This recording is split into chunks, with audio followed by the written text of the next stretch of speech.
Hello friends, నేను మీ Jayadev. Welcome to my channel. ఈరోజు టాపిక్లోకి వెళ్ళే ముందు as usual please subscribe to my channel. ఈ కంటెంట్ కానీ మీకు నచ్చితే లైక్ చేయండి, కామెంట్ చేయండి, అట్లాగే మీ ఫ్రెండ్స్తో షేర్ చేయండి. ఫ్రెండ్స్, ఇక టాపిక్ ఏంటంటే reserve bank of India MPC సమావేశంలో 2024 ఆర్థిక సంవత్సరంకి రెపో రేట్ని యథాతథంగా ఉంచింది. అంటే గత సంవత్సరం ఎంత ఉందో అంతే ఉంచింది అనమాట. సో నిన్న అనగా డిసెంబర్ 6, 2024లో ఆర్బీఐ గవర్నర్ శక్తికాంత్ దాస్ అధ్యక్షతన జరిగినటువంటి సమావేశంలో ఆర్బీఐ కొన్ని నిర్ణయాలు తీసుకుంది. అందులో అత్యంత ముఖ్యమైనటువంటి నిర్ణయం ఏమిటంటే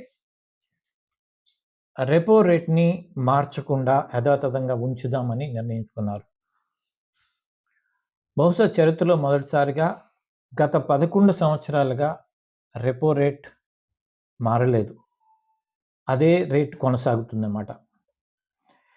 అయితే ఈ నిర్ణయము మంచిదా చెడుదా అని ఆలోచిస్తే సవాలుతో కూడినటువంటి ఆర్థిక పరిస్థితులు, ద్రవ్యోల్బణము మధ్య నియంత్రణ, ఆర్థిక వృద్ధి మధ్య సమతుల్యత కొనసాగించడం పైన కేంద్ర ప్రభుత్వము ఆర్బీఐ దృష్టి సారించాయని చెప్పాలి. ఇక ద్రవ్యోల్బణాన్ని లక్ష్యంగా, ఇన్ఫ్లేషన్ని లక్ష్యానికి అనుగుణంగా నిలపడంపై దృష్టి పెట్టడము, వృద్ధికి మద్దతు ఇవ్వడము, ఇలాంటి విధానాలపైన ముఖ్యంగా ఈ రెపో అనేది మార్పు లేకుండా ఉంచడం అనేది ఉపయోగపడుతుందన్నమాట.